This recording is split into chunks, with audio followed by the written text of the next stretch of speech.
ನಮಸ್ಕಾರ, ನೀವು ನೋಡುತ್ತಿರುವುದು ರಾಯಚೂರು ನ್ಯೂಸ್ 007ಗೆ ಸ್ವಾಗತ. ಸಚಿವರಿಂದ ಬರ ವೀಕ್ಷಣೆ, ರೈತರಿಗೆ ತಕ್ಷಣವೇ ಬರ ಪರಿಹಾರ ವಿತರಣೆಗೆ ಗೋಪಾಲ್ ರೆಡ್ಡಿ ಒತ್ತಾಯ.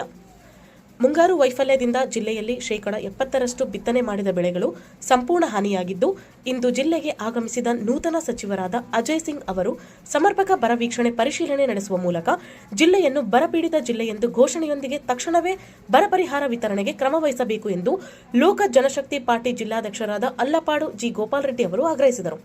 ಪ್ರಸಕ್ತ ಸಾಲಿನ ಮುಂಗಾರು ಆರಂಭದಲ್ಲಿ ಮಳೆ ಕೊರತೆಯಿಂದ ರೈತರು ಸಾಲ ಮಾಡಿ ಬಿತ್ತನೆ ಮಾಡಿದ ಬೆಳೆಗಳು ಒಣಗಿದ ಹಂತಕ್ಕೆ ತಲುಪಿದ್ದು, ಇದರಿಂದ ರೈತರು ಆರ್ಥಿಕ ಸಂಕಷ್ಟಕ್ಕೆ ಗುರಿಯಾಗುವಂತೆ ಮಾಡಿದೆ.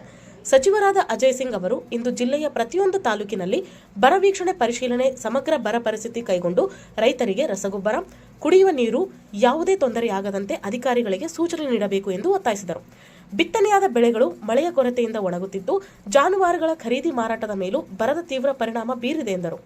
ಬರ ಪರಿಸ್ಥಿತಿ ವೀಕ್ಷಣೆ ಮಾಡಿದ ನಂತರ ಸಚಿವರು ಜಿಲ್ಲೆಯಿಂದ ವಸ್ತುನಿಷ್ಠ ವರದಿ ಸರ್ಕಾರಕ್ಕೆ ಸಲ್ಲಿಸಿ ಸಚಿವ ಸಂಪುಟದಲ್ಲಿ ಈ ಕುರಿತು ಚರ್ಚಿಸಿ ವಾಸ್ತವ ಸ್ಥಿತಿಯನ್ನು ಆಧರಿಸಿ ಬರ ಘೋಷಣೆ ಸೇರಿದಂತೆ ಅಗತ್ಯ ಕ್ರಮ ಕೈಗೊಳ್ಳಬೇಕು ಎಂದು ಒತ್ತಾಯಿಸಿದರು.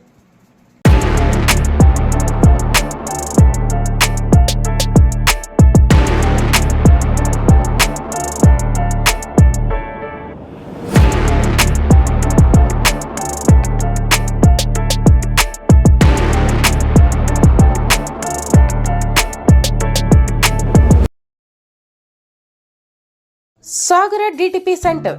ನಮ್ಮಲ್ಲಿ ಕನ್ನಡ ದಿನಪತ್ರಿಕೆಯ 4 ರಿಂದ 6 ಪುಟಗಳವರೆಗೆ ಪುಟ ವಿನ್ಯಾಸ ಮಾಡಿಕೊಡಲಾಗುತ್ತದೆ.